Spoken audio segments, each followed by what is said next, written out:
Thank you, and welcome back again, Oslo, and welcome online, and welcome Stockholm from the break. Now, I do just want to remind you that the poll is still open if you want to answer the question on whether you're acquainted with your company's cloud strategy or no. I think that will be good context for our next speaker, who will be addressing the issues of what the key questions are we need to ask ourselves when developing cloud strategies. Do we need to choose between stronger collaboration or safe data?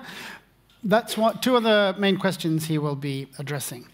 If you have any more questions, please feel free to use those digital platforms to shoot in your questions, because Mike, that will be talking to us soon, will be joining a panel later on. So, and you've seen from earlier before that worked really well, so please do that.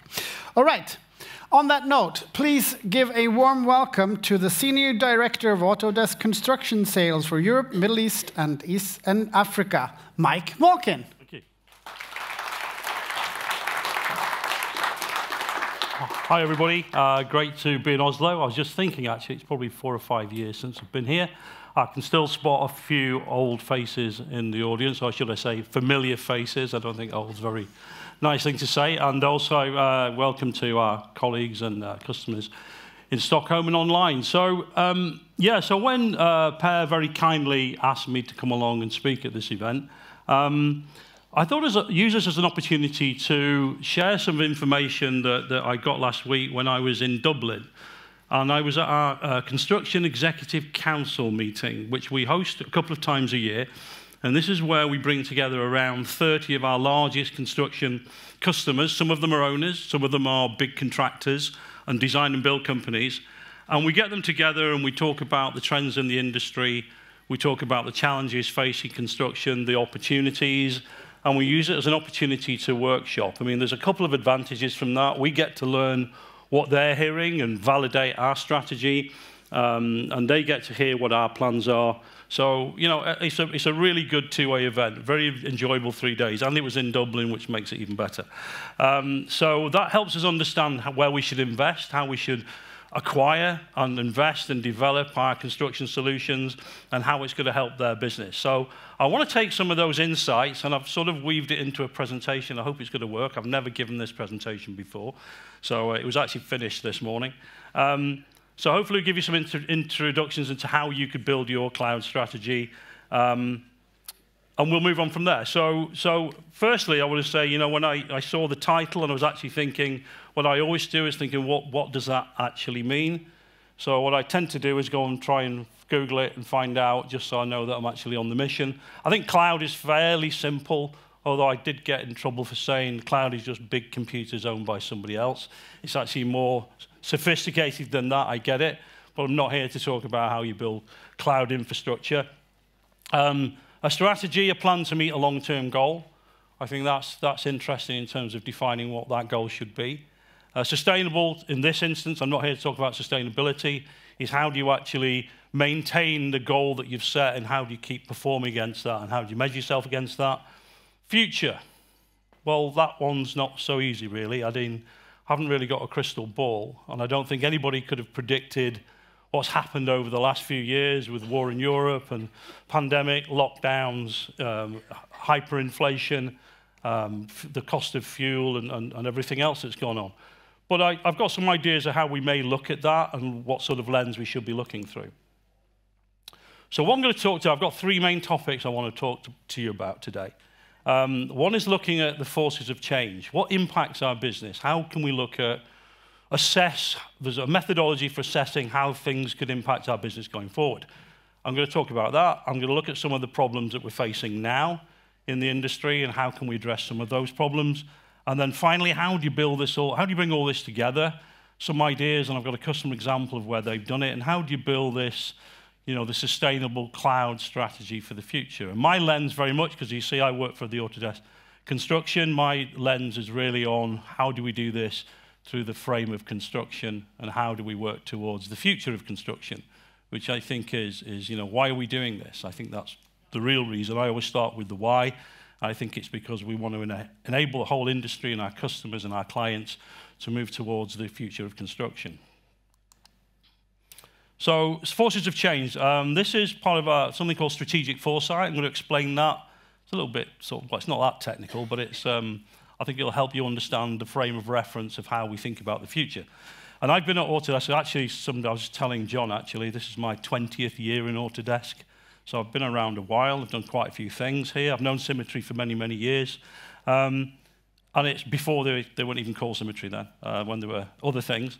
And Autodesk has been evolving, and along with our customers, along with our industries, we've been evolving over many, many years. And one of the ways we look at change is through a process of strategic foresight, and it's something called the STEEP process. I don't know if anybody is aware of that or used it. But how do we think about what is the future going to look like? What are the things we should take into account? And there it is, STEEP. What it stands for, basically, is thinking about the impact on society, the technologies that will be around, how will the economy develop, what is the environment that we're going to operate in, and what is the political environment. So I think it sounds fairly simple. We'll go through very quickly. I'm not going to spend tons of time on this. But it really is, how do you actually then understand what are the forces impacting your business as you look to make a major change in your business. And I think we're all looking at how do we leverage the opportunity of technology, how do we look at things like cloud, how will that interact as we build our business around these technologies going forward. I think unless you can have a lens through which you can assess that, it becomes quite difficult. It's really difficult to build a sustainable strategy for the future if you haven't really thought about what the future is going to look like. So we take this, and I know that's a bit of an eye chart, and I've underlined a couple of things, but it really allows you to go through and pull together a report with your own internal research and looking at the trends in the industry, and pull those together and think about, work some workshops, bring in external partners to validate it, and then come up with basically a report that summarizes where you think your business needs to go.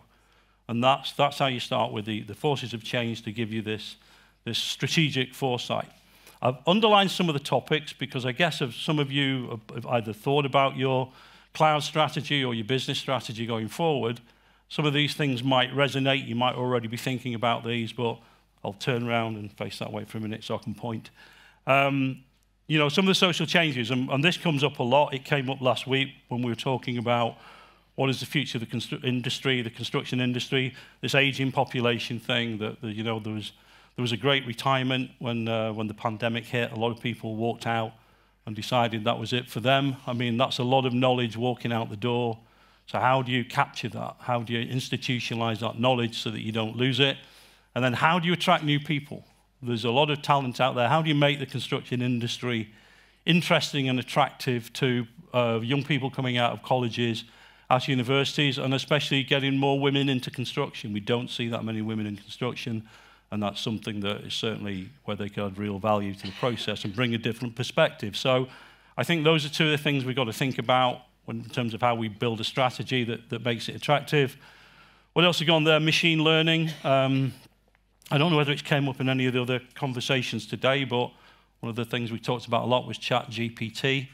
It's all right if you want to do your CV or ask for a menu for the week. I'm not sure you're going to base your business strategy on it just yet. But with artificial intelligence, machine learning, there's some of the things that are going to start to impact us going forward. Reshaping supply chains is another one. Again, that's something I'm going to talk about in a little while that seems to be at the top of a lot of CEOs' minds in terms of challenges to the business. How can we connect those supply chains? New energy materials, again, as we continue to move towards net zero and move more towards sustainably generated electricity, that's going to have an impact. And I know one in terms of moving to, I'm not an expert by any means on digital security, but certainly, a lot of the topics I know that is on top of people's mind is around digital vulnerabilities as you move towards cloud and you start to share your data.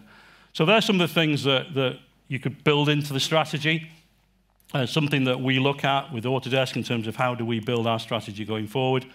And then how do you actually do this thing? Well, it's just in practice, it's actually conducted at the C-suite within Autodesk, and then it has a 10-year horizon.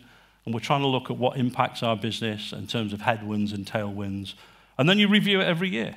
because every year something changes, and you have to say, are we still on course? Are we going the right way? So all I'm trying to do with this is just say the future bit I think is interesting.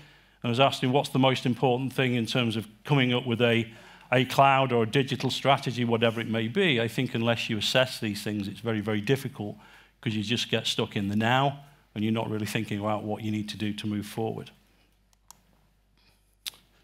So actually this is, oh, hang on, right, sorry, I thought it was on the next slide. This is a timeline. I've got a much better timeline in a minute. But this is a timeline that, that was put together. This is very US-centric. It's probably difficult to read from where you are, so I'll just shout a couple of these out. But I think I've already mentioned this, quite interesting. I'll cover the first and the last one, and then a couple along the timeline. There was 4.2 million people left their jobs in America in August of 2021, which I think was quite interesting. So that great resignation, and I think we saw that across a lot of the parts of the world. So the old people decided that was enough for them, and they retired out the workforce. You know, who would have predicted that happening in such a large amount of people? And then the final one on there, which I think is interesting as well, and something we talked about a lot last week, was this whole idea around automation within the workforce. And sort of automation within construction is a very big topic at the moment, a lot of investment going into that, talking about displacing between 15 and 30% of the workforce through automation, I think, and that's probably not just on the job site, that's probably elsewhere as well. So there's other things happening there. And then there's a couple of other big things in there. One is when China eventually surpasses the US in terms of GDP, and then India becomes the most populous country in the world. I think those are interesting ones. There's something that's not on there that actually is a really interesting one for me from a construction point of view, is what's going on in the Middle East at the moment in terms of the giga projects being built in Saudi and around there. They're investing $1 trillion. Just think how much that's going to suck out of the supply chain and the people available to do jobs. So it's going to be interesting as that investment grows. There's a lot of companies moving into the area, what impact that has on the rest of the global construction industry, given that it's already under pressure at the moment with lack of materials and lack of people. So that could be an interesting thing to deal with as we go forward.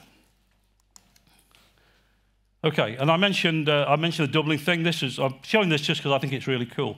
This is, while we're having the conversation last week, we had somebody from Ink Factory, this lady, Emma, who was just stood at the back of the room doodling, listening to everybody, started with a blank sheet, and then she built this timeline. And there was a few interesting things that got added to this, and we asked the people in the room to say, okay, what do you think? What do you want to talk about? What do you think are the things you've got to think of in terms of your strategy? ChatGPT came up, as you would expect, quite near the beginning of this. Robots on job sites was another one. And then the one at the end in terms of right down there with global workforce displaced by automation was the convergence of AI, robotics, and 3D printing in construction, which some of these folks are looking at projects around that. So I think there's some interesting stuff that came out of that. And that's part of our planning process. You know, at Autodesk, you want to look at your 10-year view, the strategic foresight, where do we think this thing is going, and then we take that into strategic intent, and we say, okay, where are we going to invest for the next 3 to 5 years? And then we take it right down to what are we going to actually execute this year? What are the products? What's the features and the functions going in the product? What are we going to deliver to our customers? So it's a very well thought out process. Might not always seem it at times, but that's the idea of how we do that. So much for predicting the future, where we're going in the future, and some of the things we may need to respond to and assess the impact on our businesses. What about now? And you know, again, in terms of building a strategy, I think we've got to look at where we are now. What are the problems we're currently facing in the industry? And what are the opportunities? And you know, based on what we know now, how we're currently working, what do we need to address, and how do we need to deal with that? And so, again, just going up a little bit at a higher level, this is a survey looking at the trends in the industry, and these were the top concerns from CEOs involved in the construction industry. You probably could have written these down yourself, because I don't think they're that revolutionary. But, you know, I think these still go on. I mean, supply chain disruption. The conversation I always have, which is always quite an interesting one, is how do you innovate in a supply chain? I think it's really difficult to do, and a lot of it is based around how they contractually work with each other. So I think that's something that the industry's got to deal with, and they've got to figure out how they do that. How do they provide more flexibility, more connectivity? Are you actually even connected to your supply chain? And then how to drive more value from it. We've already talked about the labor shortage. I think we've probably done that one to death. But again, how do you attract more talent, and how do you retain all that knowledge is a big concern. And then you think, as I always do, because I'm in technology, we think, and most people here probably think technology is the answer. Technology is the answer, but it also brings another problem, is how do you actually keep your business moving forward and disrupt yourself with technology as you do it. So I think, whilst it can be the answer, it's also a concern of how do you actually bring that into the business, especially when you're thinking about implementing a cloud strategy, and then you're thinking about mobile devices, especially in construction. How do you connect the job site to the office? How do you use things like IoT, Internet of Things? Because again, buildings are becoming smarter. People want the data. Certainly the owners want the data. And then how do you leverage things like artificial intelligence and machine learning? So, everybody's trying to find out how to fix all this stuff, and it's something that we've got to help with, because at the end of the day, solving all these problems gives us the ability to build better buildings and drive better outcomes for the people using those buildings. Okay, and then this is the old one. This is the other situation we're in. Without all those challenges, this is an extremely fragmented industry. That's it. There's huge cost, and I'll just build this out, actually, then it's not a surprise. Huge cost to the projects, huge cost to the people engaged in those projects, lots of disconnecting. If we look at that across the teams, people using applications that don't even talk to each other, where they're recreating data, or they don't even get access to the data that's being collected. So, this is just unnecessary time in the office and on the job site. About 35%, so a third of the time is lost doing that. Rework is a huge one. So every time somebody's working on the wrong version of the drawings, or they can't find the right stuff, then they reckon the cost of the industry is around 280 billion a year. Consistently, massive issue, because at the end of the day, there's no communication between the people who have the information and the people who need the information. I don't know if anybody's seen the Autodesk waterfall video. Has anybody seen that? It's quite cool. They started off and the instruction is to redo the wall, and they end up putting a waterfall on top of the building. It's quite a good video, actually. So I think, again, that lack of communication, miscommunication on site is an issue. And then the final one on this was something that I think was staggering statistic, that 96% of the data goes unused or gets lost. So all along the process, you're creating data, and it never ends up where it needs to be. But if you're the owner and you want all that data, you'll probably never see it. But you've spent money creating it, and people put workflows in place that they insist are really, really important to create this data, and then it never gets used.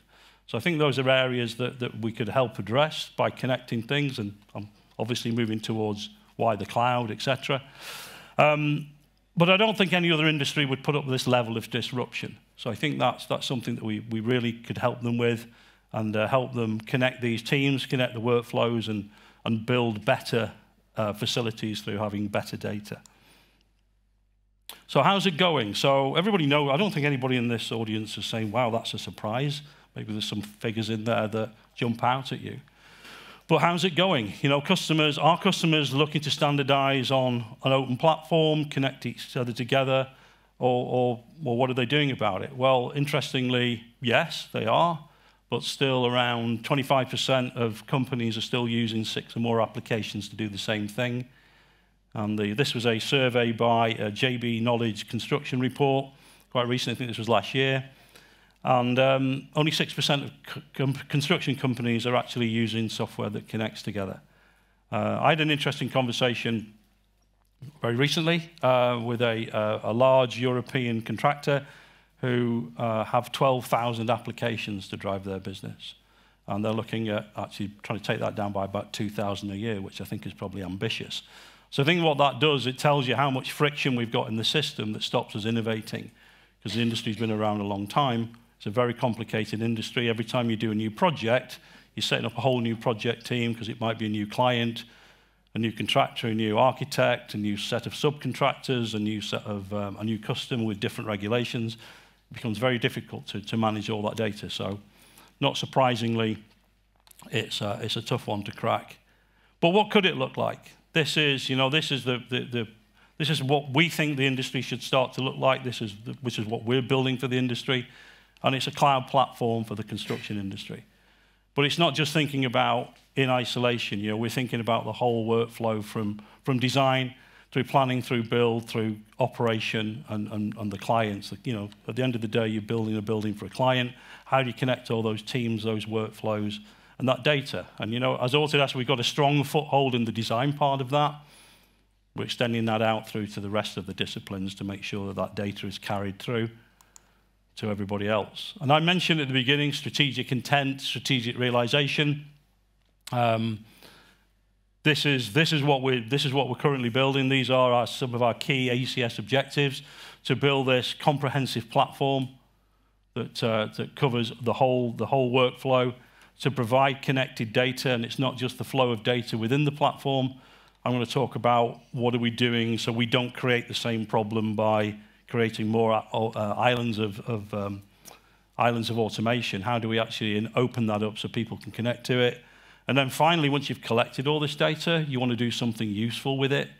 So how do we use this data and then leverage things like machine learning and AI so we can get the insights and use those to improve the projects and continuous improvement as we move forward. So I think that's where we're trying to be. That's where we want to be. This is a list of our current, basically, integrations and integration partners, I should say. This list there's about 230 on this list. I think it was about 850 less last year. But I think what's important about this is Autodesk isn't going to build everything. No technology company is.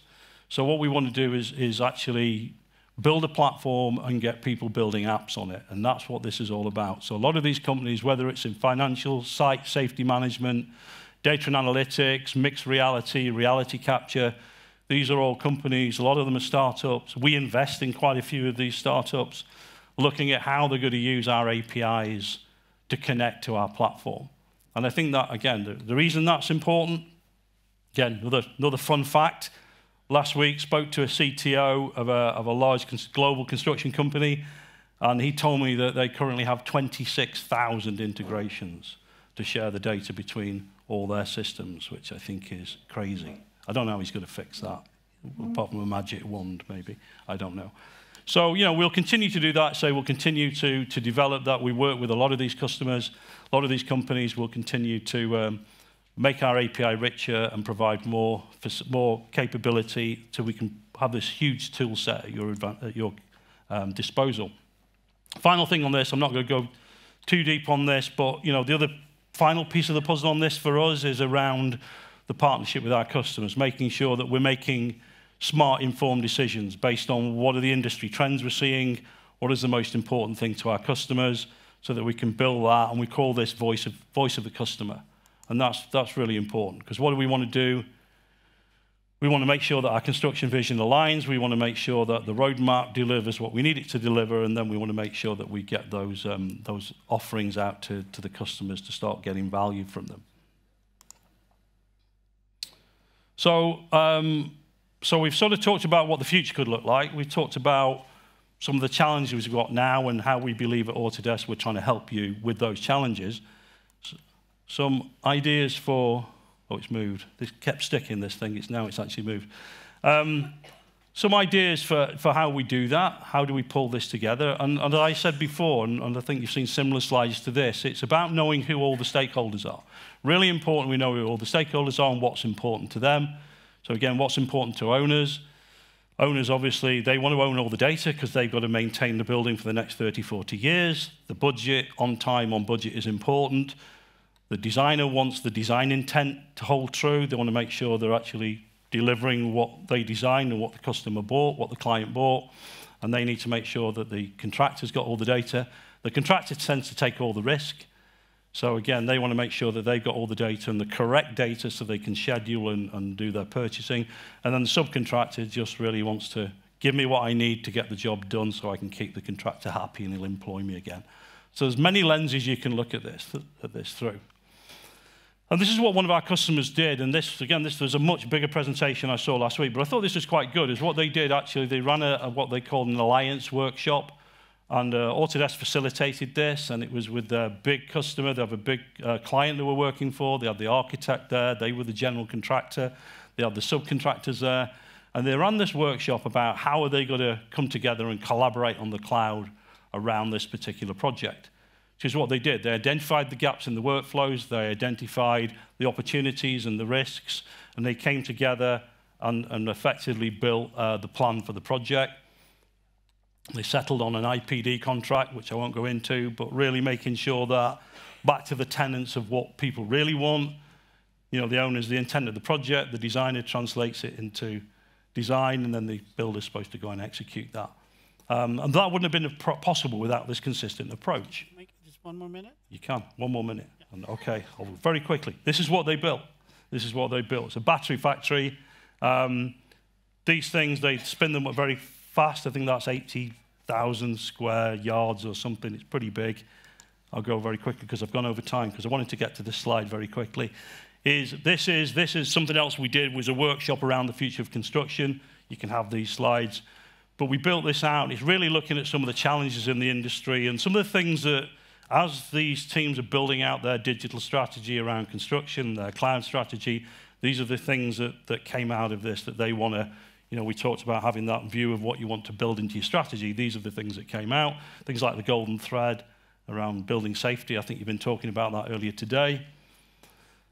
And these are the things that, you know, I think, you know, to pull it together is understanding the impact of the forces on your business, understand what problem you're really solving, and then getting help with people to develop this sustainable cloud strategy.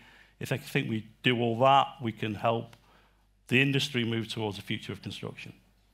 Thank you. Thank you. I'll join you for a second. You can. Yep. Okay.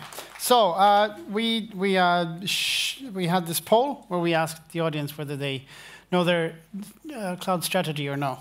And about 33% say they don't. Does this surprise you, and what are the problems of this? Just really briefly, and then the panel. Does it surprise me? The number who say yes surprised me. I think that's quite high. Yeah. Yeah. So. But a bit of business then to be done. I don't know. Maybe they think differently after they've looked at that. I don't. Yeah, I think, you know, I think it's super important that everybody's looking at this, and again I think everybody's at the moment trying to reinvent the wheel on this. I think that's why we need more collaboration between all the stakeholders to figure this out together. I think it goes easy, then rather than having a very narrow strategy, thinking about more holistically how is it going to impact the business, and that will help people develop it. There's 12,000 apps and 26,000 applications or APIs. So yeah, that's pretty scary. Yep. I have trouble with my